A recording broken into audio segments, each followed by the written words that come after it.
Hello and welcome back to Therapist Reacts to Claire Dunphy on Modern Family. I've got a special guest talking about Claire because Claire is a lot like you. What? Well, and like you, Claire was a driven, career-oriented, and results and task-oriented woman. Mm-hmm. Stayed at home for a while. Mm-hmm. As a mom, nearly drove her up the wall. And then the struggle is real. And then she re-entered and exploded back onto the scene. There's a lot of Claire Dunphy, Alicia Decker similarities. Let's watch.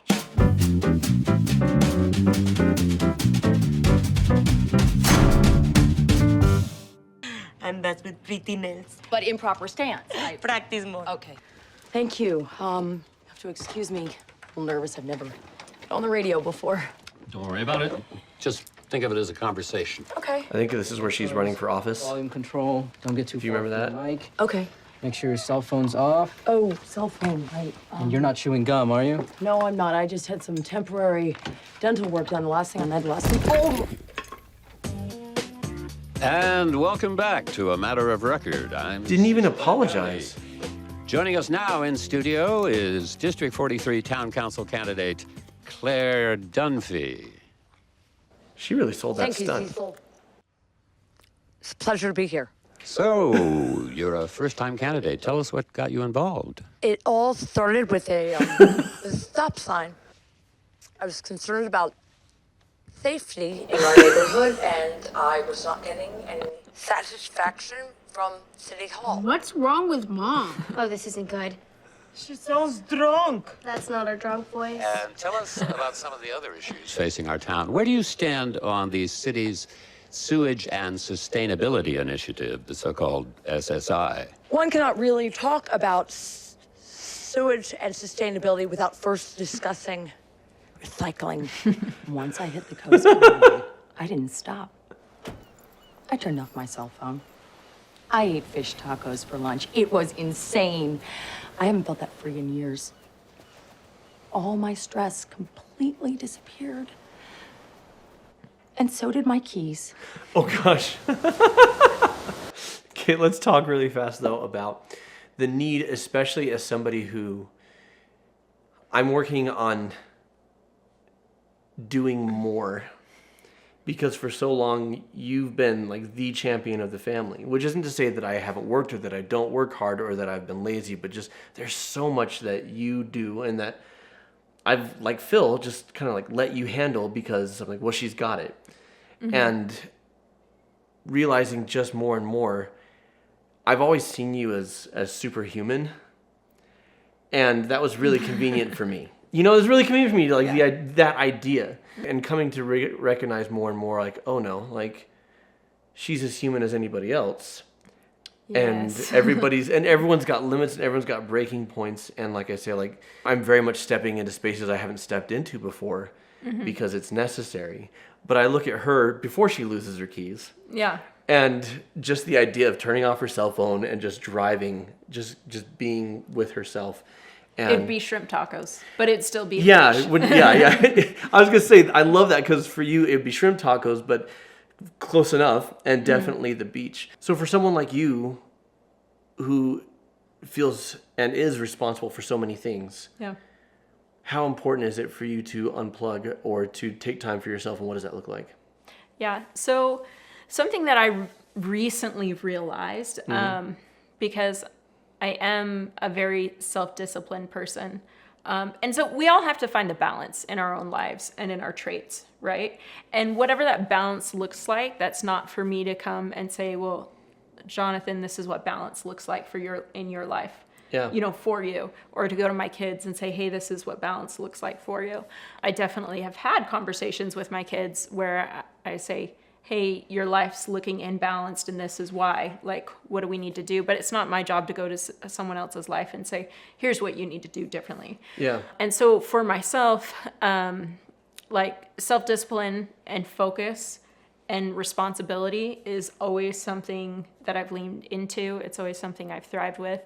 And so I've accomplished a lot at a very young age, but there's there's an unhealthy side to that when it goes too far. Yeah. And that's where I've had to say, hey, I don't have very good balance in my life. You know when you're struggling. What you may not know is what you're feeling, why you're feeling it, or how to move through it. We've got an easy-to-use solution to boost your emotional intelligence, which will help you to have greater accountability, better relationships, and a higher quality of life. Our groundbreaking Mend Your Light app uses voice analysis AI to identify and assess vibrations in your voice, identifying your emotional state better than an assessment with a therapist would. Then you'll get video guides specific to what you're feeling to help you identify, sit with, and move through your emotions. Emotions are part of the human experience. They impact everything that we think, feel, and do, yet we've never been able to truly measure and clarify them until now. Using the Mend Your Light app, you will get personalized insights into your emotional intelligence. You'll be able to measure things like your self-awareness, your emotional management, your expression, and empathy. Then you can keep a voice journal and audio affirmations to process and move through emotions. Track your emotional trends and patterns over time for deeper insight into your progress and what's working for you in healing. After that, you're gonna take some action. You're gonna build healthy habits with small mindfulness tips and behaviors to shift your emotional state towards peace, courage, and clarity. Based on your results, our videos will help you to understand, process, and then move through the emotions that you're feeling at a specific time, as well as the emotions that you feel across time. These videos offer practical information and helpful exercises, all delivered with the good humor and humanity that we're kind of known for around here, you know? You don't have to be at the mercy of your emotions anymore. You can know exactly what you're feeling and how to work through it. Let the Mended Light app help you to replace fear with confidence, sadness with strength, and stress, hope. Get it right here. So what are you waiting for? Get a 2-week trial for just $1 today. And so I went away for a week to stay at a resort by myself and to work. Someday I'm going to go on a vacation where I don't work at You all. don't have to work at all, yeah.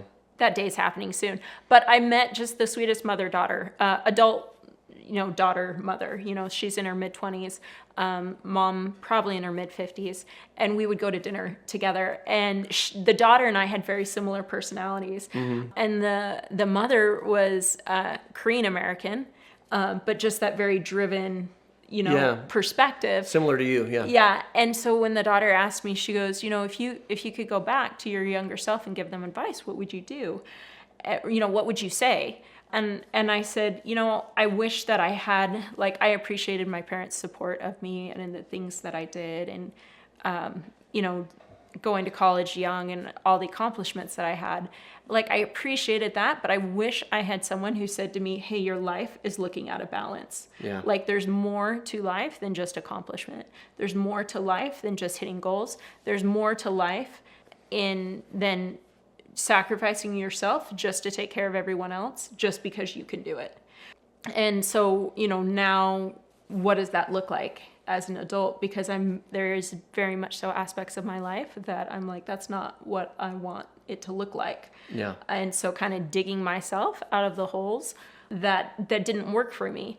But on the outside, culturally, all those things are praised. Well, and drawing boundaries for yourself, you've said to me, I'm done putting myself last. And what that has looked like practically is still a work in progress. Mm-hmm. But that was a very meaningful day, not just for you, but I think for our whole family of we can't burn mom out. Mm-hmm. We have to make sure that you are doing the things for you that you want to do, the things that you enjoy doing, like going to a resort for a week and making new friends. I loved talking on the phone with you that week and just hearing about your adventures. That was so cool and special. So just don't lose your keys. Every new generation thinks they have cracked the code on child rearing. What's the latest theory? Never say no. I say no every day in this house.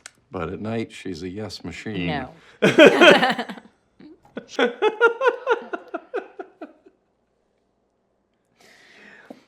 There's a lot of Phil in me, where I just say the things that are not especially appropriate to say. And at this point, you're much more keen on just this. But earlier on, you're like, why? Why would you say that? I've learned to rein it in a bit. But there's also, for you, just rolling with, this is just my husband. I'm pretty sure I've always just rolled my eyes at you. Yeah, that's fair. Saying no. Mm-hmm. Saying no as a parent. Mm-hmm. I as the party parent, as you labeled me in the last video, I have a hard time saying no. That's not true. I have a hard time saying no and sticking to it. Because oftentimes with our children, what I think I'm giving the final answer, they think that's my starting offer. You know?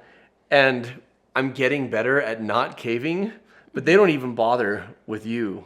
They just know, like, yeah. Work in progress over here. This video is about you, not about me. Sure. I had a little peppermint schnapps at my prom, but I hid it from my parents, and I kicked my boyfriend out before they woke up. It's called respect. I'm pregnant. You're gonna get fat. Oh, okay. It's great. It's great. You're pregnant. That's great. Congratulations. Wow. It was a surprise. Yeah, I'll bet. What did my dad I say? haven't told him yet. I worry that he's going to think it's not such great news. Oh, no. Don't be silly. He's gonna be thrilled. I knew he wasn't gonna be thrilled. And if history was any indication, he wasn't gonna be able to hide it. It's a French-Canadian delicacy called poutine. Well, it looks like vomit, so I'm not poutine it in my mouth. We're here! Hi. What'd you do to your hair? Thought I'd try something different. What, looking old? I had to get to Dad before he said something insensitive to Gloria. She's gonna get really fat, though. She looks great, doesn't she? Yeah. Not really gaining weight the way I would have expected. I finally understand why people say pregnant women glow. Phil, I've had 3 children. I finally get it. My dad has 3 tattoos. Like, why? You're a dad. Ew, it's so sad when parents try. My mom double pierced one of her ears, and I'm like, hello, you're 50. So old, like ancient to have an ear piercing. It's nasty. You two decide to go to the dance? Well, yeah, but not really. But yeah. What? We're going ironically to make fun of all the kids and make a big deal out of it. Ironic? My ass. Alex likes Drew. She's just playing it safe. Now, there are the pushy, obnoxious moms who try and get involved, nudge them towards one another. We mean well. I have a head for business and a bod for sin. Yes, you do. Ew! This is a common area. I've been taking magic lessons as a Valentine's surprise. Wait a minute, the supposed hinge salesman at your office. The Great Majesto. Of course, I didn't recognize him without his floor-length robe covered in question marks. And we also really do have a reservation at that really nice place down the street, so we should probably get your check. Excuse me, can we get the check? But are you really dressed? So wonderful. Come on, honey, we should get going. Wait, do you have the key? No, but you do. I don't deserve you. That's adorable. You've never done magic, but you've done magical things for my birthday. Is magic your thing? No, but for my birthday and for Valentine's Day, you're very thoughtful and you're very sweet. And like Phil, I don't deserve you, but I'm working on it every day. So thank you for this. Thank you for joining us as we have watched and enjoyed learning about Claire Dunphy, aka Alicia Decker. Who do you think she resembles as far as her personality? What pop culture character do you think is her? Who are you? Who's your doppelganger? We're not talking about looks per se. We're talking about who do you relate to personality-wise. Like I am Baloo from The Jungle Book. If you enjoyed this and missed the first one, we react to Claire Dunphy. Check that video out right now. Until next time, keep shining. We need your light. Yay! And there's the video. Don't touch that. Touch the video. Watch it. You're not going to the toilet. You're not going to the kitchen. Okay, but just take your phone with you and watch the video.